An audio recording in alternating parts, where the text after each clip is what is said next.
With his latest documentary, Jazz, Ken Burns is once again taking on a uniquely American subject. The creator of documentaries on the Civil War and baseball has this time constructed a series on the art form that gave us Louis Armstrong and Duke Ellington. The film also uses jazz as a prism to explore such subjects as race, sexuality, and the rise of the American city in the 20th century. Time magazine wrote this week, quote, "Nothing else on television has ever sounded as good as jazz. It is great television about great music." Here is a scene from the series. Jazz, the drummer Art Blakey liked to say, washes away the dust of everyday life. Above all, it swings.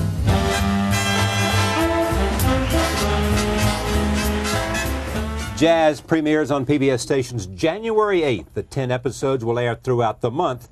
Joining me now, Ken Burns, the director and producer of the series, and Wynton Marsalis, jazz musician and senior creative consultant for the film.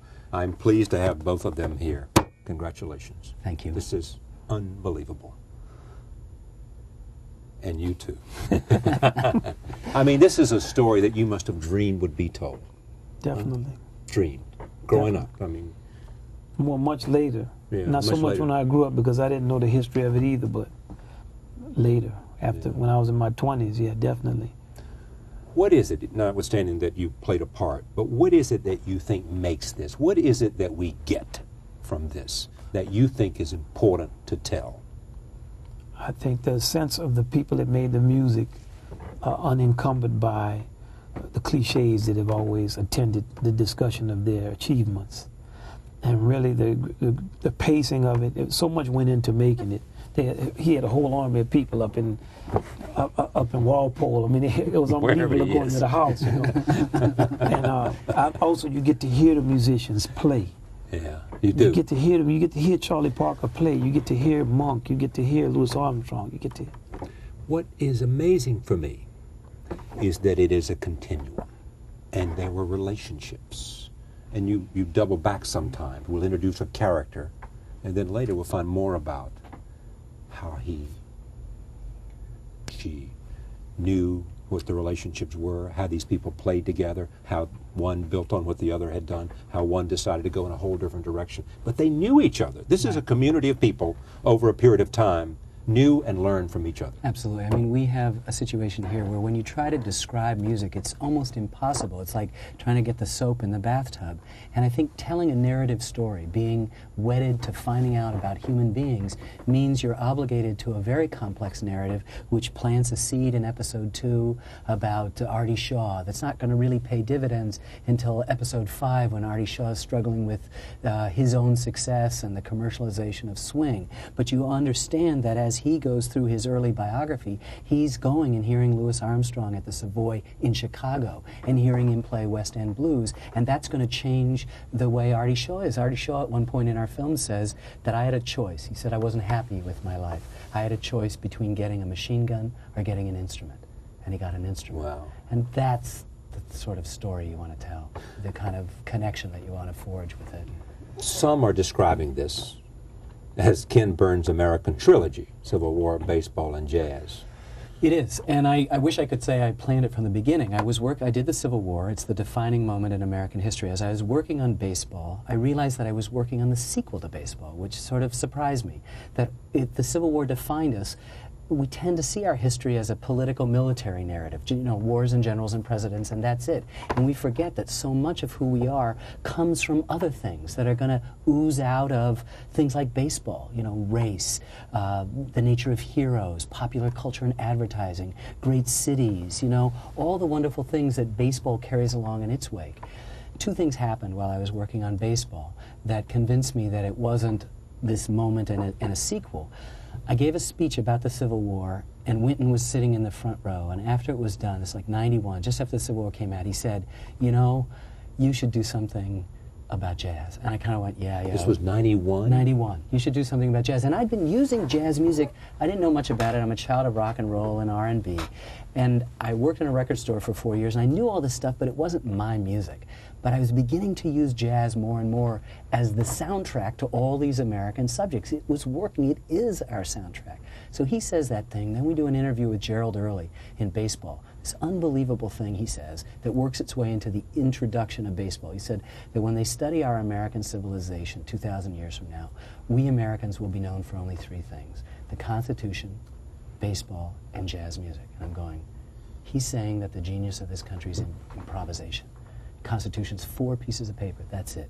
Baseball's a simple children's stick and ball game with infinite chess-like combinations. And at the heart of the only art form Americans have invented is this notion that I do not have to play the notes on the page. I can play who I am, and in telling you honestly who I am, that will be the art, and that will be an amazing American art.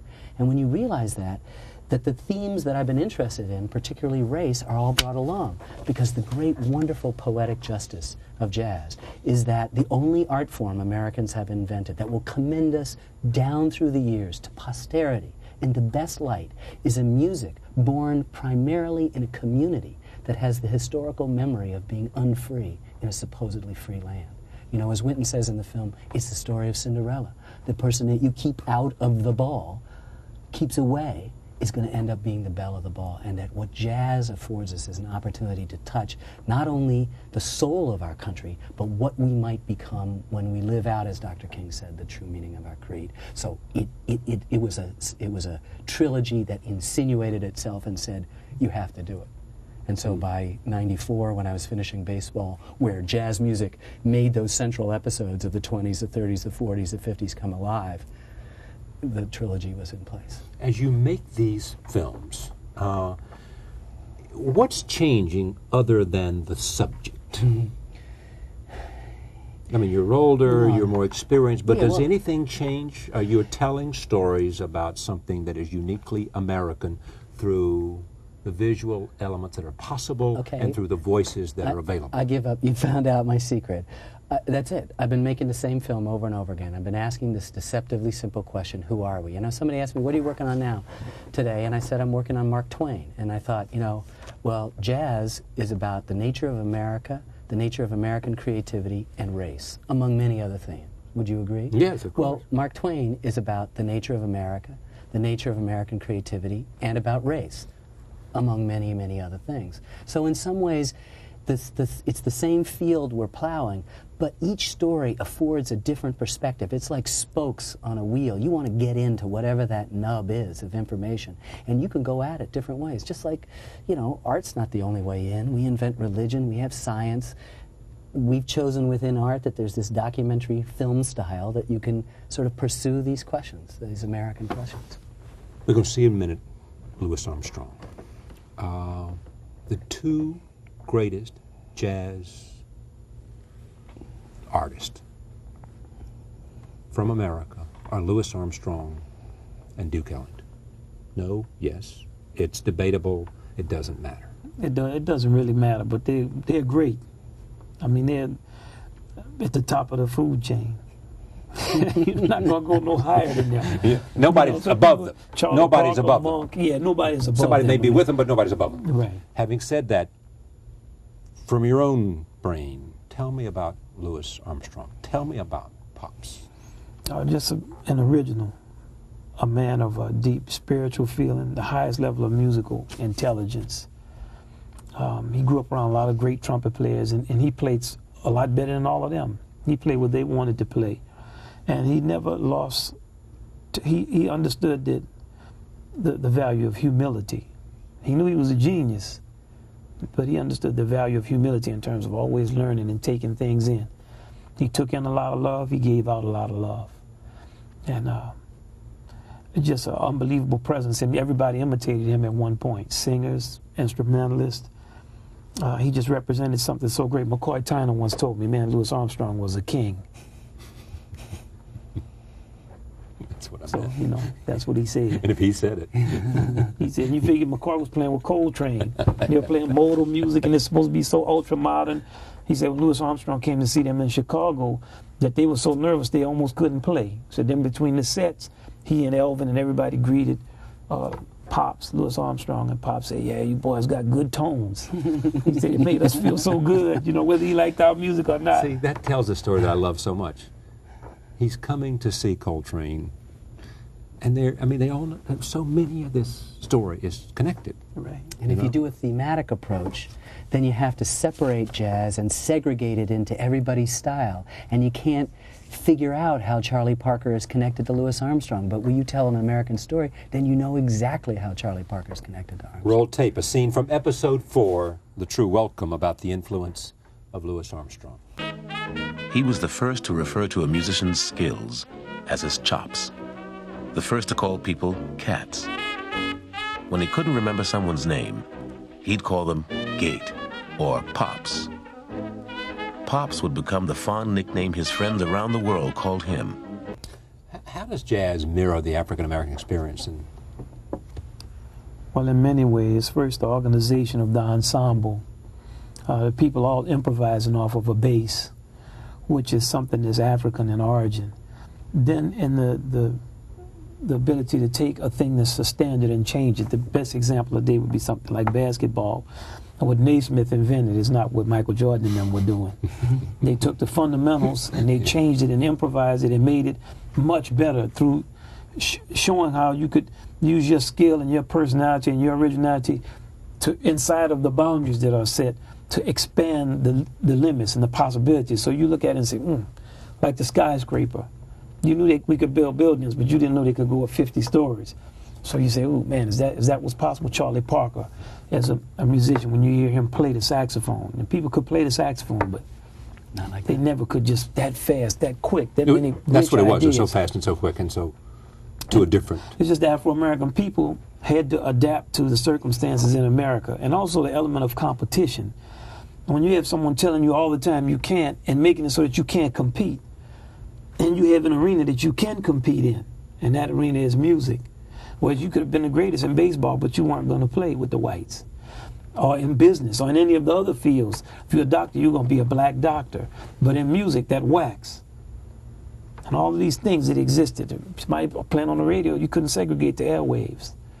Or someone said, wax knows no color. It knows no color. And the trumpet, when Louis Armstrong started playing, trumpet players all over the world wanted to know, man, how does he play that? And people had to tell him, wait a second, he's a we don't like him. But if you're a trumpet player, you're saying, well, you don't like him, but I play trumpet.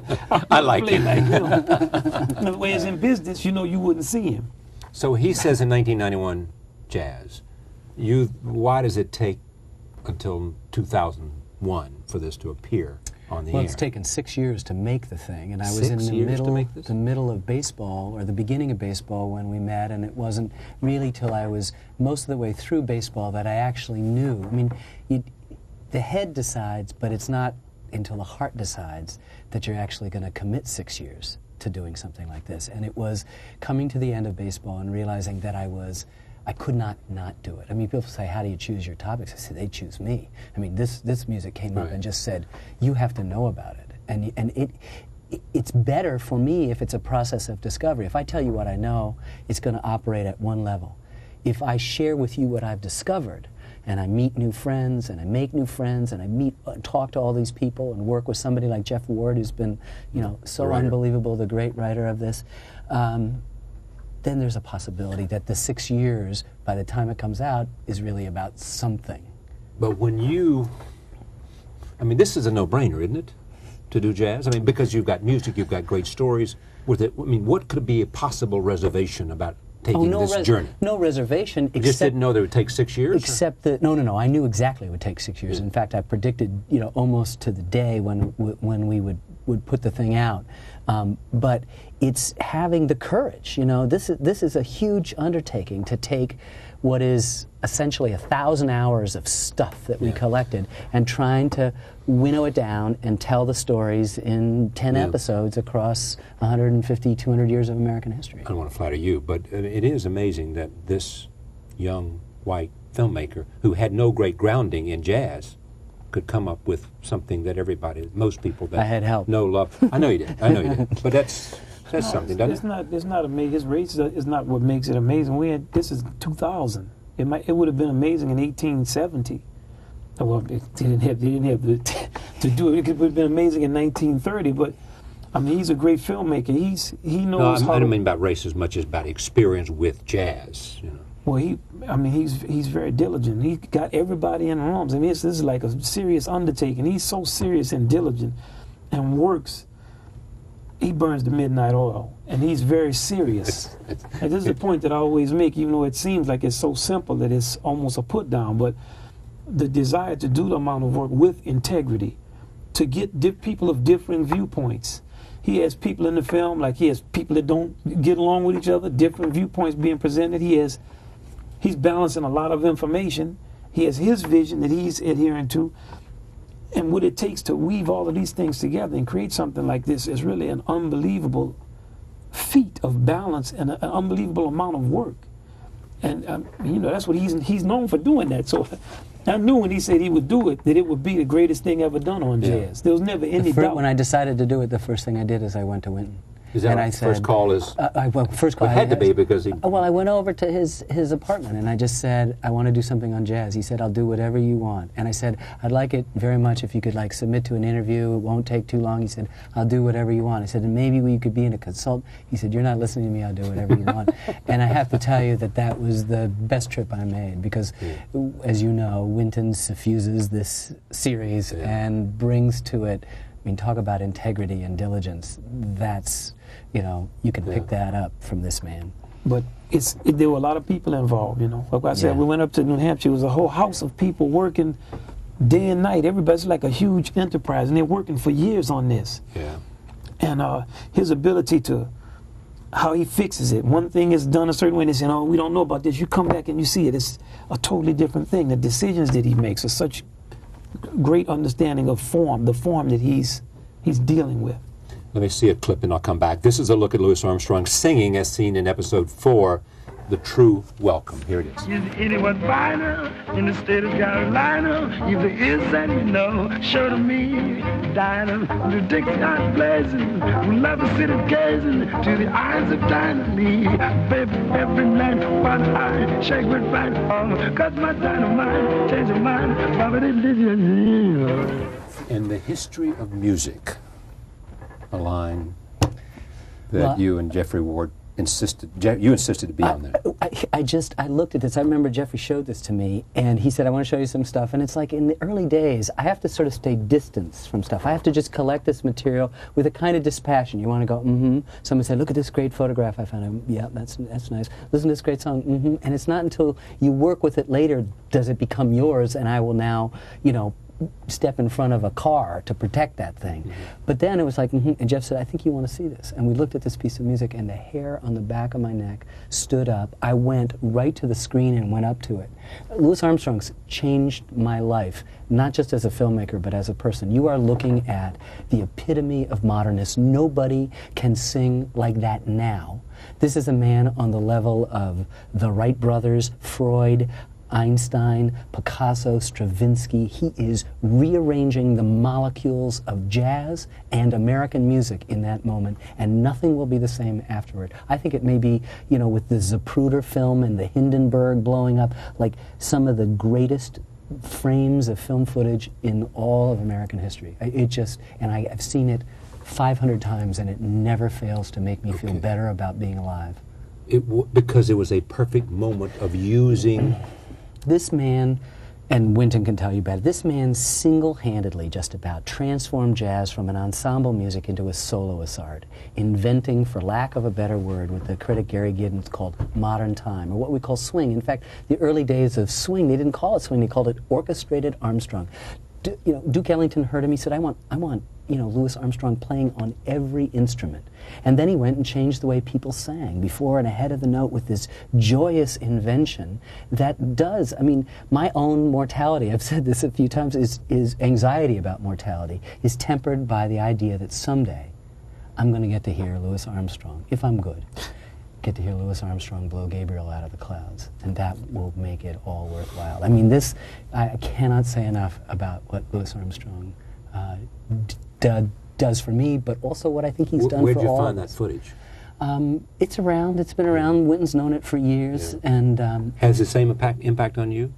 On anybody who sees it, because we have the 20th century, the early 20th century fascination with the primitive rhythms and the sophistication, like what we see in The Rite of Spring or Picasso, Damsel d'Avignon, that was a preoccupation. In Louis Armstrong, you have the most sophisticated musician with the most unerring ear and the most perfect taste, who has the type of understanding of the very lowest levels of human engagement and the very highest levels. And his eyes are always on the spiritual ascendance of people. And they're so perfectly fused. Now the song that he was singing, Dinah, goes, Dinah, is there anyone finer? Do in the state of Carolina. The people sing that song very straight. This man comes out and goes, Dinah, is there anyone finer? In the state of Carolina, if she is, let me know what you heard him sing. He just starts all of the stuff that's so perfectly transforms that into, he's talking about somebody that you know now. He's not singing a song. He's telling you something about Dinah. And you're saying, man, where does this come from? Like people used to say, Coleman Hawkins said when he first heard Louis Armstrong play, you wonder where a guy like that comes from. Yeah. It's just, or Doc Cheatham once told me, he said, man, this man has something inside of him that no other man has. It's just something from God, and you're just glad to be hearing it and know what you're hearing. Yeah. When we were making this film, we did many, many interviews. 75 are in the film. Probably 50 people that we interviewed talked about Armstrong. Everybody says essentially the same thing. Whatever area, faction of jazz you're in, they all basically agree that Armstrong is so central to it. But it's interesting that not just friends and families and musicians that played with him, but musicians now and sober critics and writers and historians all say the same thing. He was a gift from God or an angel. And you stop after a while. You hear this 50 times from people like Gary Giddens, who says he played to make the angels weep. Or Wynton, he says he's a messenger to deliver this. You start hearing this stuff about it. This film, this man, Wynton, Louis Armstrong in jazz, taught me a really important lesson, that we live in a media culture. Everything is always black and white, yes or no, won or lost, up or down. And we yearn, we palpably yearn in our lives, in our spirits, for some mitigating wisdom, some reconciling wisdom that sees both sides of it, right? Jazz sees both sides of it. Right. Louis Armstrong sees both sides of it. And so that we have, our popular music is all about sex, right? I mean, that's all that it's about. But they're not going to tell you about sex. Britney Spears is going to lead you to the bedroom door, but then she doesn't prepare you for anything. Madonna's documentary is Truth or Dare, but it's all dare, it's not truth. If you want to know about sex, then you have to go to Duke Ellington or Miles Davis. Then you really find out what you need to know. Speaking of Duke Ellington, take a look at this scene from episode 3, Our Language About Duke Ellington's Gift. He knew the orchestra so well, the colors of each instrument, but not just an instrument. To Duke, a trumpet was not just a trumpet, it was an individual.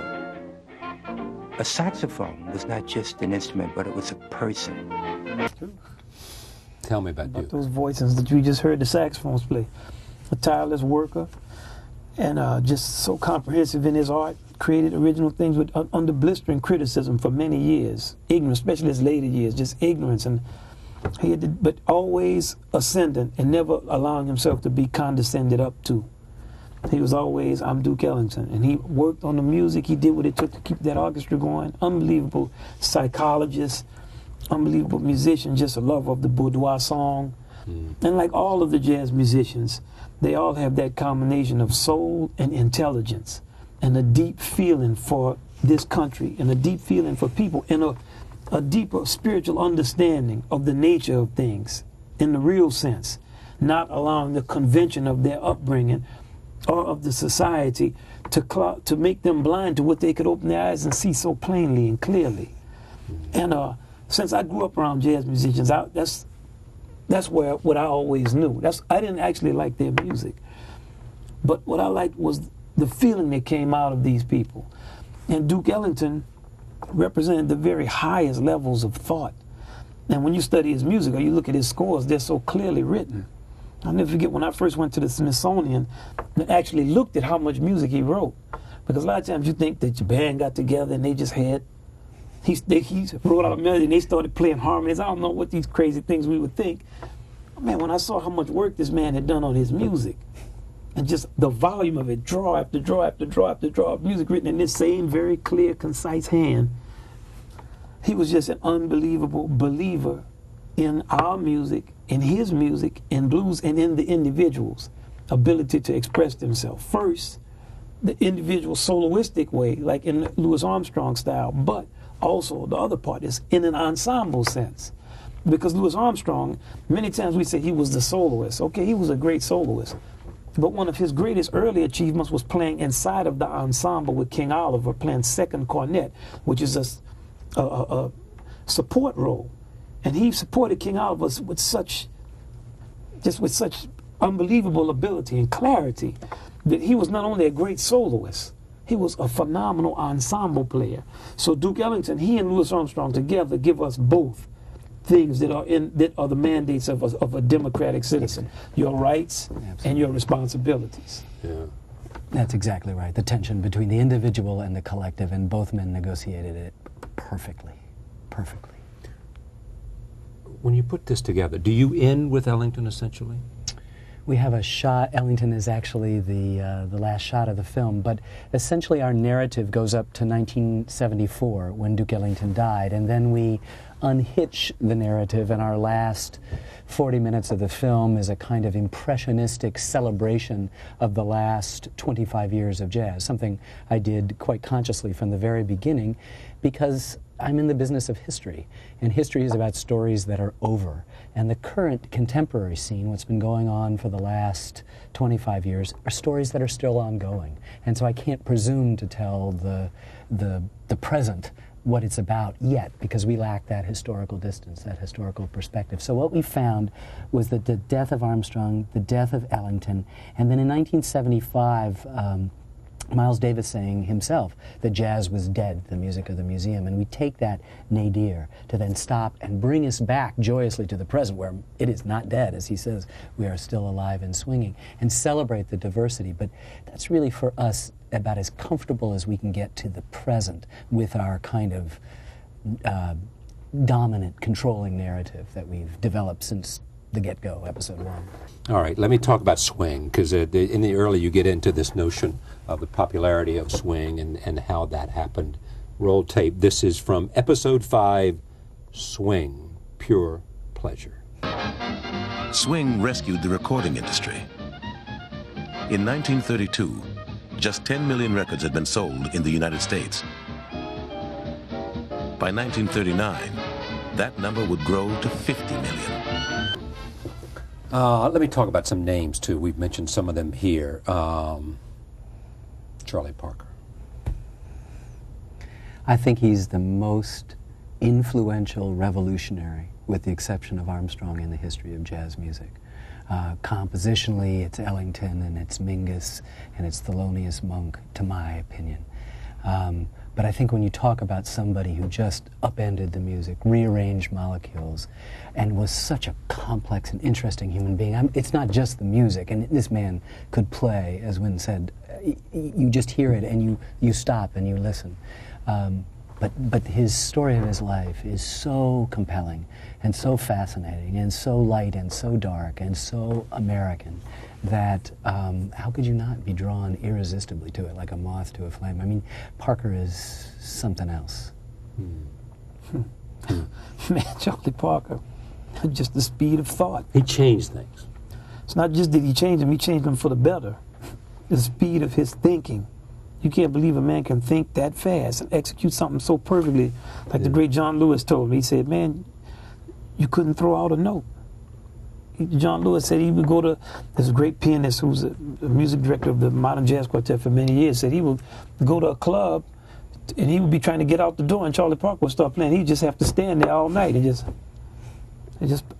like Mozart or something. Yeah. What would you change? Nothing. Here's a small part of this series as well. You learn that Charlie Parker was what do we know about him? We knew he was a great musician. Right. And we knew he was a heroin addict. That's all we knew. Most of what we knew. And some relationship. Great reader. Unbelievable. Great mind. Curiosity. Yeah. Great mind. Great reader. Yeah, the musicians always said that. First thing, if you knew jazz musicians, the first thing you know is how intelligent almost all of the jazz musicians. They don't have to be Charlie Parker, let alone him. the level of intelligence, of curiosity, of having traveled around the world and being well read, understanding how things work. That's one thing that our country has truly been cheated out of, that relationship with musicians of that quality of intelligence and engagement. And all the musicians said Charlie Parker was by far the most. Say, man, he could teach you how to fix your car, or he could.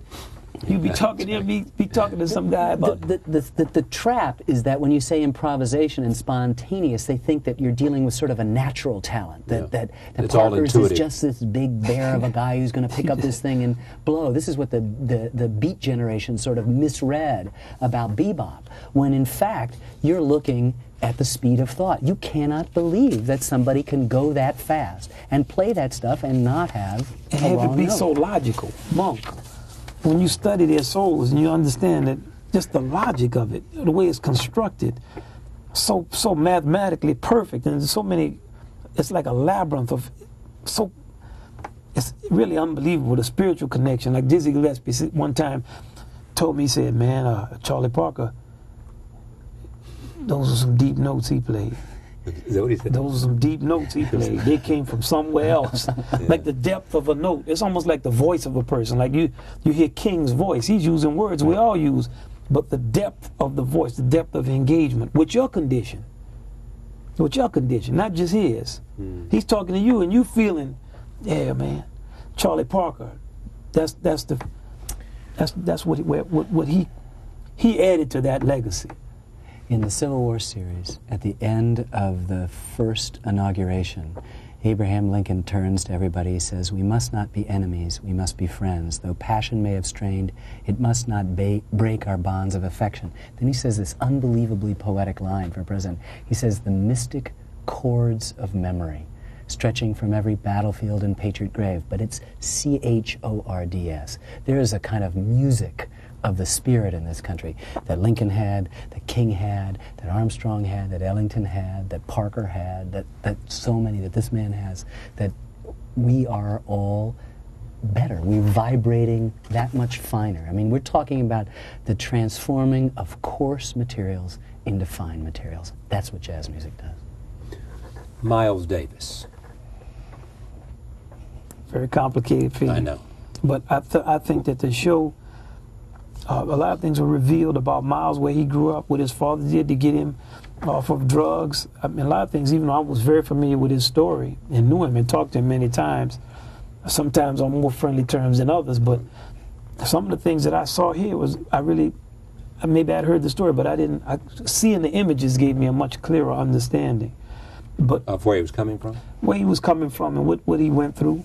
But he was another guy that was very serious in his time of being serious. Like he once told me when he first came to New York that Fats Navarro, who was a great trumpet player, used to make him stand next to him and would be playing so much horn that he couldn't believe it. And just last night I was having a conversation with Herbie Hancock, and he said, man, Miles would tell me things and it might be 10 or 15 years before I would understand what he was telling me, and how he could take songs and transform them in a type, once again, of intelligence that he had. He said being a Buddhist, Herbie being a Buddhist, allowed him to come to grips with a lot of the spiritual conceptions that Miles Davis laid out for him, not in the context of religion.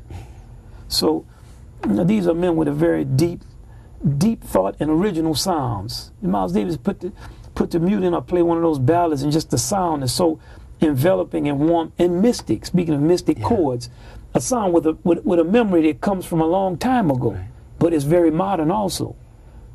And Miles was a part of that tradition of the great individualists like he and Dizzy and Monk, and the fact that all these people were around each other together. Charlie Parker, they were all on the bandstand. They talked with each other. They saw each other. They fought each other.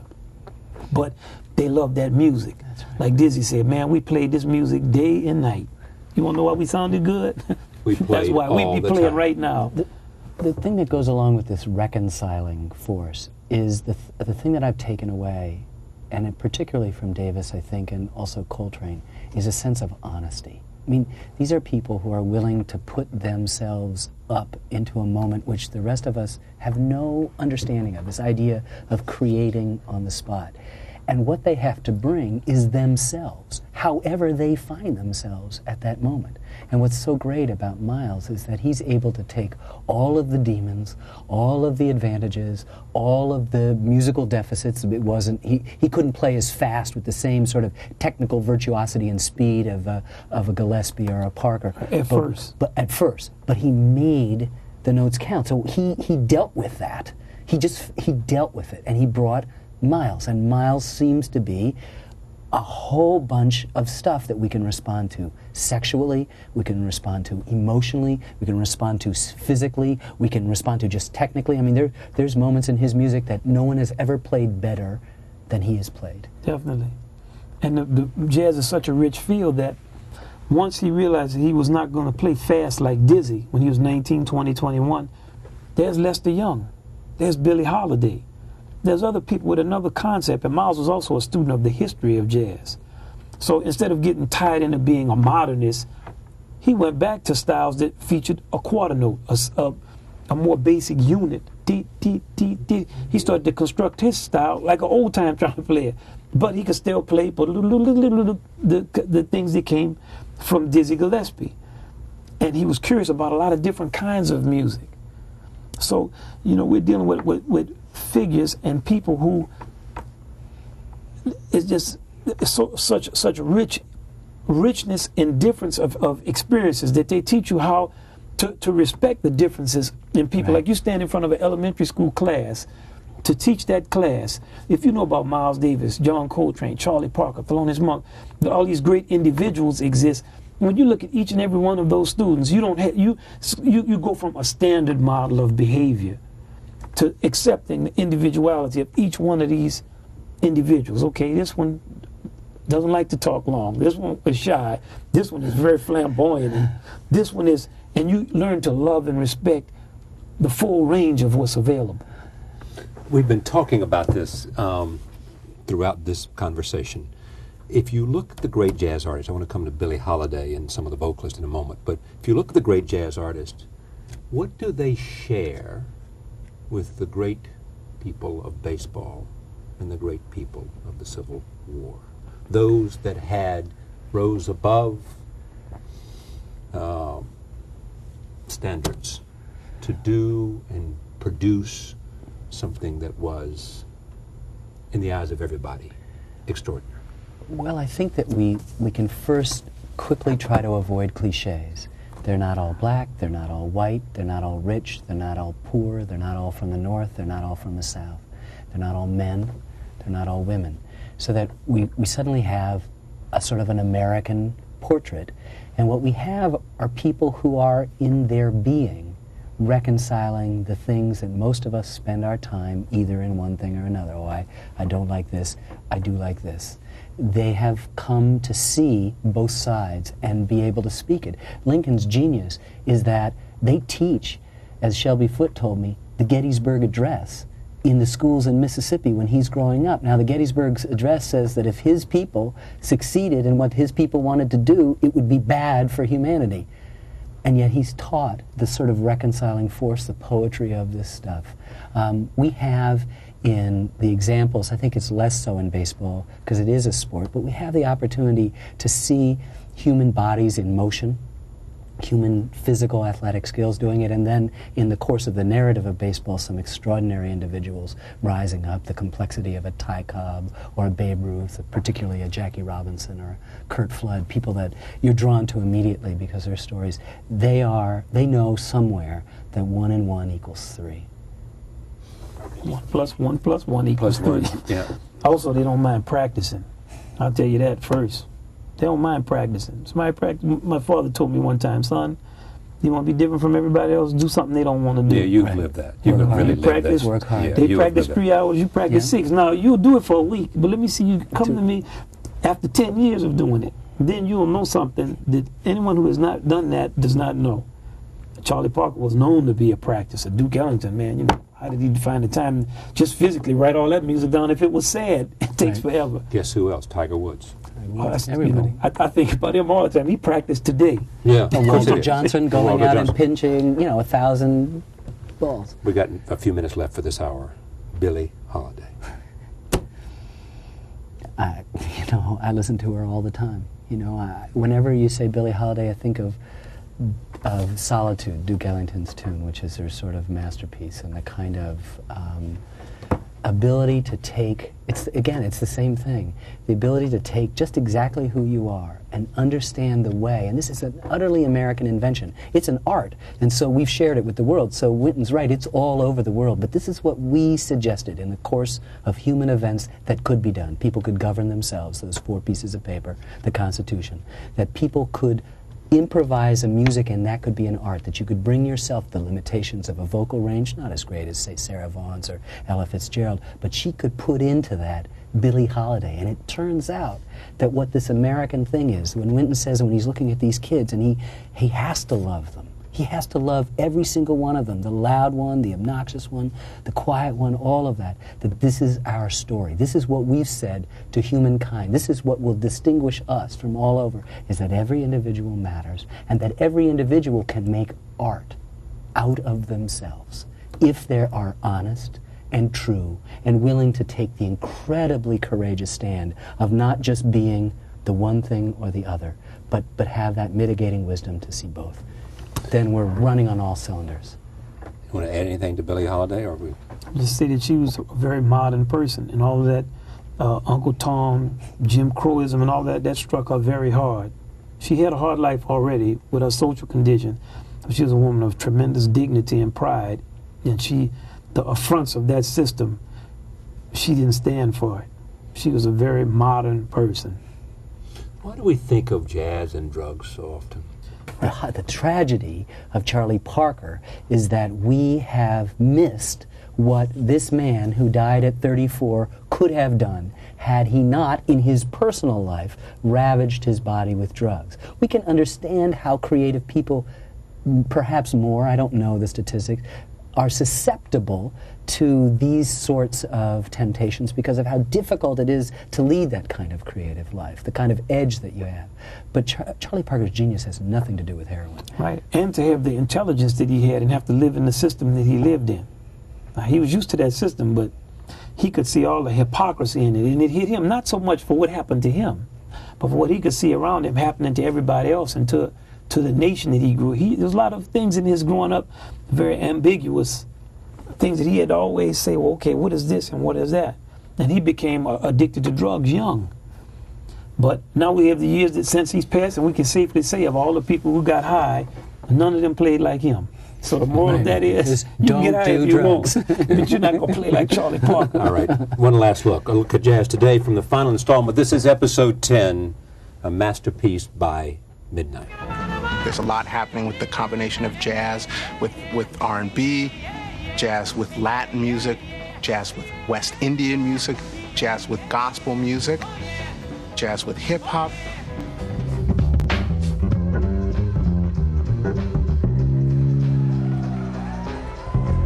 But ultimately what matters is the emotional power of the music.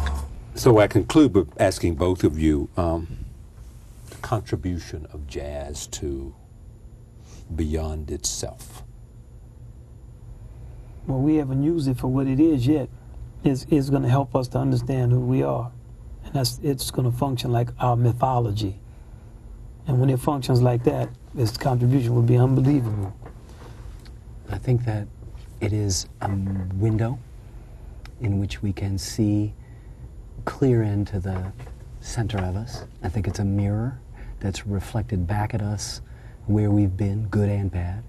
And I think in some ways it has this prism, this thing that refracts all of our tendencies, so that you can find in jazz, in the same way that Blake said you could find the universe in a grain of sand, there is a sense of our American promise embedded in this very simple thing of a few people getting together, and one person is playing one thing and one person is playing another, and third is doing something like this conversation, and you have an American art and now a world art that I think will light us down in honor to the latest generations.